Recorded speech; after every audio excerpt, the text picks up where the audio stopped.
মমতা বন্দ্যোপাধ্যায়ের বাড়ির সামনে কুণাল ঘোষ ওরমভাবে ডিম খেয়ে গেলেন। দেখুন, লোকজন আমি দেখলাম এত সুন্দর প্র্যাকটিস করে যাচ্ছে, ঠিক কপালে মারলে কপালে মারছে, টাকে বললে টাকে মারছে, বুকে বললে বুকে মারছে। প্র্যাকটিস করতে অনেক ডিম খরচা হচ্ছে, মারতেও খরচা হচ্ছে। লোকজন ঠিক জায়গায় রেডি হয়ে থাকছে। আমার মনে হয় কোথাও প্র্যাকটিস করানো হচ্ছে লোকজনকে, নাহলে এরকম টিপ এত সুন্দর হয় কী করে। কুণাল ঘোষ খাবেন জানতেন, উনি তো বলেই গেছেন আমি যাবই, কিন্তু কাঁচা ডিম খাবেন হয়তো ভাবেননি, সেদ্ধ ডিম হওয়া উচিত ছিল। আরও একজন সাংসদ বিদেশে আছেন, তিনি ডিমের ভয়ে বলছেন গেলেই আমাকে মারলে কেস করব, সেখান থেকে ধমকি দিচ্ছেন। আবার এসে দেখুন কাঁচা কি পাকা কি হয় আপনার কপালে। বলছি অনন্যার ওয়ার্ড অফিসগুলো তো মোৎসবের অন্যতম আতুরঘর হয়ে দাঁড়িয়েছে। কোথাও বিছানা পাওয়া যাচ্ছে, কোথাও নিরোধক পাওয়া যাচ্ছে, মানে বিভিন্ন জায়গায়। পার্টি অফিস থেকে আরম্ভ করে ইউনিভার্সিটি সব কটা হয়ে গেছে প্রস কোয়ার্টার।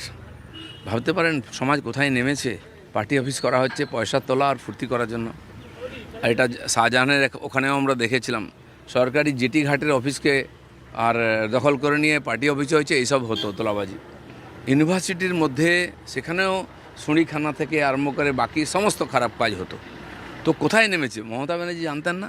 একটার পর একটা ইউনিভার্সিটি তৈরি করলে উনি বিল পাস করাতেন বিধানসভায়, হয়নি একটাও। আর ইউনিভার্সিটিগুলো কলেজগুলোর কী অবস্থা, তার ইয়েরা কোথায়, মন্ত্রীরা কোথায়, এমএলএরা কোথায়?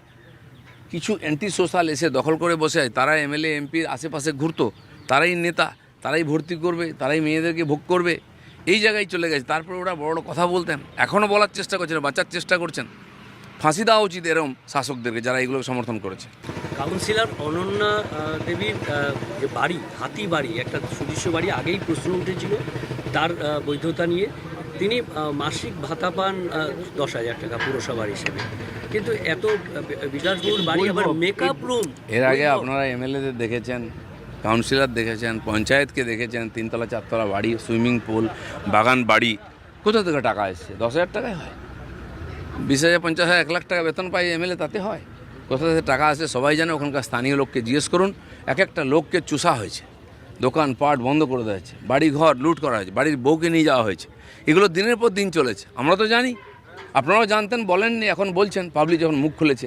এরকম বহু ঘটনা আরও বেরোবে, এবং সেই কটা সমাজবিরোধী যেগুলো নেতা হয়ে গেছে সব কটাকে ভেতরে ঢোকাতে হবে।